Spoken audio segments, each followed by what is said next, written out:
Good morning बच्चों।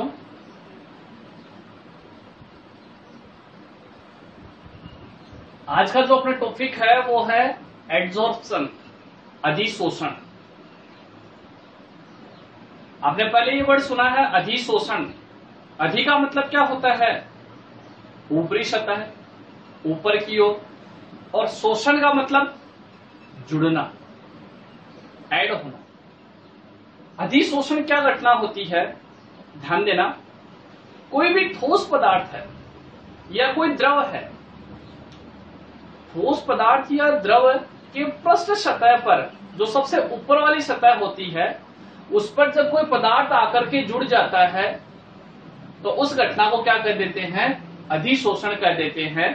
ध्यान देना, फॉर एग्जाम्पल ये कोई अपने पास सॉलिड है, ठोस पदार्थ है। ठोस पदार्थ की जो सबसे बाहरी सतह होती है, पृष्ठ सतह, ठीक है, पृष्ठ सतह पर कोई द्रव या गैस, ये कैसा है? ठोस है। इस ठोस की पृष्ठ सतह पर कोई द्रव या गैस अणु आकर के जुड़ जाते हैं।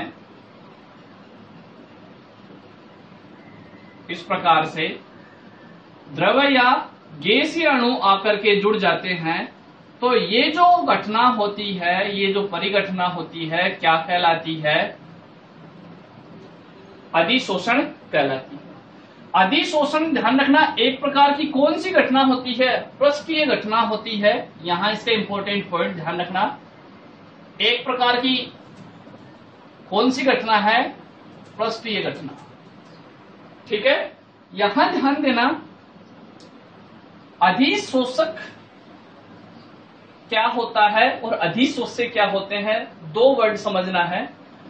तो जो ठोस पदार्थ होता है जिसकी सतह पर द्रव या गैस अणु आकर जुड़ते हैं, तो ये ठोस पदार्थ है वो क्या कहलाता है? अधिशोषक कहलाता है।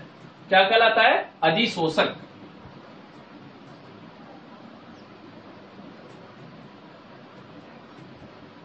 Adsorbent, clear? ध्यान दे, वो दूसरा वर्ड आता है अधिशोष्य। अधिशोष्य क्या होता है? अधिशोषक की सतह पर, ठोस अधिशोषक की सतह पर जो भी गैस या द्रव मॉलिक्यूल आकर के जुड़ते हैं वो क्या कहलाते हैं? अधिशोष्य पदार्थ कहलाते हैं। जैसे इस ठोस की पृष्ठ सतह पर ये गैसीय मॉलिक्यूल, द्रव या जो गैसीय मॉलिक्यूल आकर के जुड़े हैं, ये द्रव या गैसीय मॉलिक्यूल है वो क्या कहलाएंगे? अधिशोष्य, एड्सॉर्बेंट, क्लियर?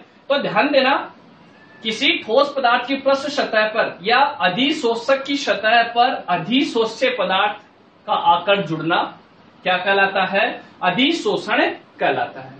अधिशोषण एक प्रकार की पृष्ठीय घटना है, क्लियर, जिसमें ठोस सतह पर कौन आके जुड़ते हैं? द्रव या गैसीय पदार्थ, क्लियर? अब यहां कुछ टर्मिनोलॉजी है वो आपको मैं समझा देता हूं। सबसे पहले मैंने आपको बता दिया अधिशोषक, अधिशोष्य। उसके बाद ध्यान देना, नेक्स्ट जो टर्म्स आती है सक्रिय केंद्र। सक्रिय केंद्र के साथ अंतरापृष्ठ। अब ध्यान देना, अंतरापृष्ठ क्या होता है? अधिशोषक के जिस पृष्ठ सतह पर, ये जो बाहर वाली सतह है, ये वाली अधिशोषक की जो पृष्ठ सतह होती है उसी को अपन क्या बोल देते हैं? अंतरापृष्ठ कह देते हैं। ये अंतरापृष्ठ है जहां पर अधिशोष्य पदार्थ आकर के जुड़ता है, ठीक है। सक्रिय केंद्र, एक्टिव साइट क्या होती है? अंतरापृष्ठ पर उपस्थित वह स्थान, इस पृष्ठ सतह पर उपस्थित वह स्थान जहां पर मुक्त संयोजकताएं पाई जाती है। इस एक्टिव साइट पर क्या पाई जाती है? फ्री वैलेंसीज, फ्री वैलेंसीज पाई जाती है। और उन्हीं फ्री वैलेंसीज पर क्या होते हैं? एक्टिव साइट होती है, सक्रिय केंद्र होते हैं। इन सक्रिय केंद्रों पर कौन आकर के जुड़ते हैं? अधिशोष्य पदार्थ आकर के जुड़ते हैं। क्लियर? एक एग्जाम्पल की सहायता से आपको समझाता हूं। जब पानी के अंदर सिलिका जेल के टुकड़े या सिलिका जेल की गोलियां मिक्स की जाती है, जल में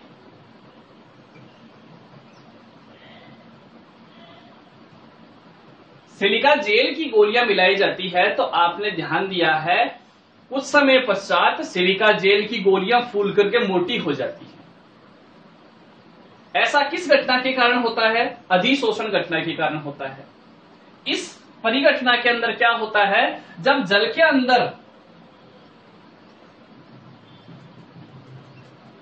अंदर जब सिलिका जेल की छोटी छोटी गोलियां आप मिलाओगे, सिलिका जेल की गोलियां डालोगे, तो क्या होगा? जल के अणु, ध्यान देना, जल के अणु इस सिलिका जेल की पृष्ठ सतह पर जुड़ जाते हैं। पृष्ठ सतह पर जुड़ जाते हैं किस घटना के द्वारा? अधिशोषण घटना के द्वारा। क्लियर बात यहां पर? इसके अलावा यदि अपन बात करें अधिशोषण के जनरल वे में कौन कौन से एग्जाम्पल हो सकते हैं, तो बहुत सारे एग्जाम्पल अधिशोषण प्रक्रिया में अपन समझ सकते हैं। सबसे पहली अपन बात करें कि जो मजदूर खदानों में काम करते हैं, कोयले की खान में काम करते हैं, आपने ध्यान दिया है वो मुंह पर एक विशेष प्रकार का मास्क लगा के रखते हैं, उस मास्क में सक्रिय चारकोल उपस्थित होता है।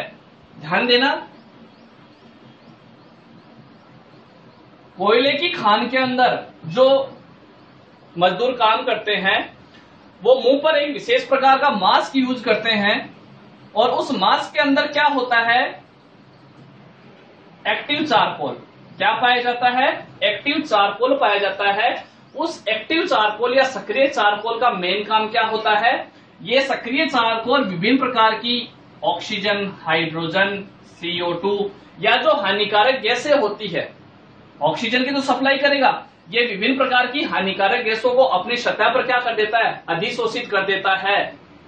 ठीक है, जिसके कारण शरीर के अंदर इन हानिकारक गैसों का प्रवाह नहीं हो पाता। ये शरीर के अंदर हानिकारक गैसें नहीं हो सकती, नहीं चली जाती, जैसे Cl2 है या अमोनिया है, इनसे बचाव के लिए पहला।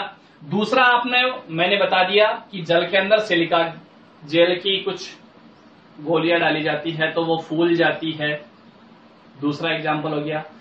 तीसरा अपन बात करें तो ध्यान देना, जो अपरिष्कृत शर्करा होती है,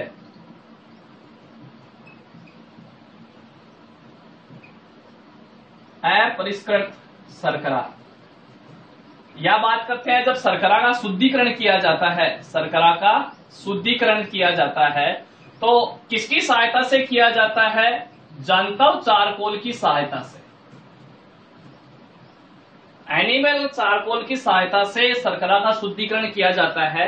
और उस प्रोसेस में क्या होता है कि जो मिलावट वाली या गंदगी युक्त या अशुद्ध शर्करा होती है, जब उस अशुद्ध शर्करा को सक्रिय चारकोल या जंतव चारकोल के ऊपर से प्रवाहित किया जाता है, तो जंतव चारकोल शर्करा में उपस्थित अशुद्धियों को पृष्ठ सतह पर अधिशोषित कर लेता है, जिससे शर्करा का क्या हो जाता है? शुद्धिकरण हो जाता है।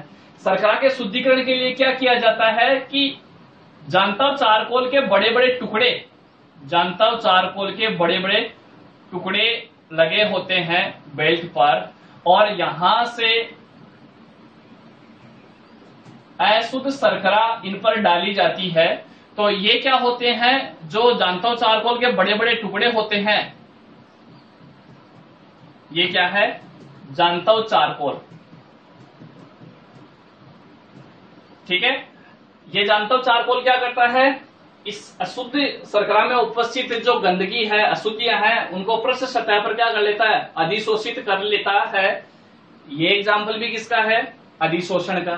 ठीक है, अब साथ में इसके अलावा एक एग्जाम्पल आपने और देखा है कि मानक हाइड्रोजन इलेक्ट्रोड आपने पढ़ा है, तो उसमें देखा कि प्लेटिनम धातु की सतह पर हाइड्रोजन गैस प्रवाहित की जाती है। तो ध्यान देो, दूसरा उदाहरण है, प्लेटिनम धातु की सतह पर हाइड्रोजन गैस का अधिशोषण हो जाता है। ठीक है, जब प्लेटिनम धातु पर हाइड्रोजन गैस प्रोवाइड करेंगे तो हाइड्रोजन की कुछ मात्रा उसकी पृष्ठ सतह पर जुड़ जाती है